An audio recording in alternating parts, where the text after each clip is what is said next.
हम बात करने जा रहे हैं मोदी के कार्यकाल के बारे में। मोदी ने अपने 10 साल में कार्यकाल में कितना काम किया और क्या-क्या काम किया है कि जो हमारी कांग्रेस पार्टी थी जिन्होंने 60 साल काम किया, उसकी अपेक्षा में हमारे मोदी जी ने कितना काम किया है। तो हम बात करते हैं कांग्रेस पार्टी के कुछ प्रधानमंत्री के बारे में। जैसे जवाहरलाल नेहरू 16 साल शासन करने के बाद भी उन्होंने मात्र 1 एम्स बनवाया।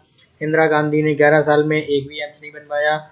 राजीव गांधी ने 5 साल में एक भी एम्स नहीं बनवाया। अटल बिहारी वाजपेयी जो भाजपा के नेता थे उन्होंने 6 एम्स बनाए 5 साल में।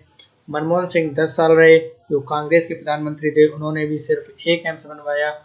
और नरेंद्र मोदी ने मात्र 7 साल में 15 एम्स बनवाए। आप ये पता कर लीजिए कि 10 साल में मोदी ने 15 एम्स बनाए। ये हमारी एक रिपोर्ट निकली हुई है, union education minister Dharmendra Pradhan द्वारा रिलीज की गई है। उसमें बाकायदा मेंशन किया गया है, आप जाके गूगल पे सर्च कर लेना और लिंक मैं डिस्क्रिप्शन में प्रोवाइड करा दूंगा। दूसरा हम बात करते हैं एयरपोर्ट के बारे में। कांग्रेस के शासन में लगभग 60 साल के शासन में टोटल उन्होंने 74 एयरपोर्ट बनवाए, जबकि मोदी के अपने 10 साल के शासनकाल में उन्होंने 74 एयरपोर्ट्स अकेले बनवा दिए 10 साल में। अब 10 साल में 74 और 70 साल में 74, ये है कांग्रेस और भाजपा का काम। दूसरा हम लेने चलते हैं, कांग्रेस पार्टी कहती है भाजपा मोदी जी ने इतना कर्ज ले लिया, इतना किसी देश पे कर्ज नहीं है। तो ये एक लिस्ट है, यहाँ पर दिखाया गया है कि इस कंट्री पे कितना कर्ज है। तो यहाँ पर सबसे ज़्यादा कर्ज है तो किसी पे, अमेरिका पे है। अमेरिका पे उसकी जीडीपी से ज़्यादा कर्ज है। और उस लिस्ट में इंडिया अभी 22 नंबर पे है जिन्होंने कर्ज लिया है विद अदर कंट्री से। और यही नहीं, अदर कंट्री के लेवल में जो कर्ज लिया है उससे कई ज़्यादा कर्ज हमारी कांग्रेस पार्टी ने भी लिया है। अगली बात करें हैं जो हमारी जीडीपी है। जीडीपी रेट, हमारी जो ग्रोथ है, जीडीपी ग्रोथ, मनमोहन के समय में जीडीपी ग्रोथ हमारी लगभग 17वें 18वें नंबर पे था। इस टाइम हमारे जीडीपी ग्रोथ इंडिया की तीसरे नंबर पे है और जीडीपी के नंबर 5 पे हमारा देश है।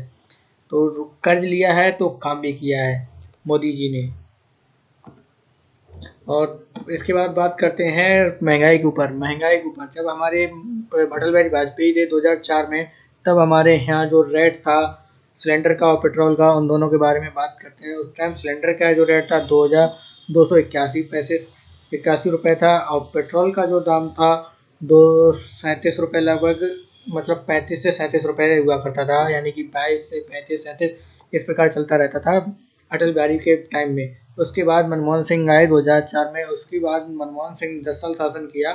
10 साल के कार्यकाल में उन्होंने सिलेंडर का प्राइस 928 पहुंचा दिया और पेट्रोल के प्राइस उन्होंने लगभग पहुंचा दिए थे 71 तक पहुंचा दिया था। 71, अब अंदाजा लगा लिए कितना बढ़ा दिया। कहाँ पर था, लगभग 35 रुपये, 35 से पहुंचा दिया 71 रुपये। ये पहुंचाया 2014 में। 2014 के बाद आए हमारे मोदी जी। उस टाइम से लेके अभी तक सिलेंडर का प्राइस लगभग 1100 रुपये है और यहाँ पेट्रोल का प्राइस लगभग 2021 में 80 रुपये था। इस टाइम पेट्रोल शायद 96 है। तो आप अंदाजा लगा लिए किसके शासनकाल में कितना महंगाई बढ़ी है, कितने रुपए तक बढ़ी हुई है। और लोकप्रियता को लेके हम थोड़ी जानकारी देते हैं कि 2019 के इलेक्शन में हमारे मोदी और कांग्रेस की लोकप्रियता क्या थी सोशल मीडिया पे। आप देख सकते हैं, लिस्ट में दिखाया गया है। तो ये मोदी के अकाउंट है जिसपे 86 मिलियन फॉलोवर्स हैं और राहुल गांधी के पे मात्र 5.5 मिलियन फॉलोवर्स हैं।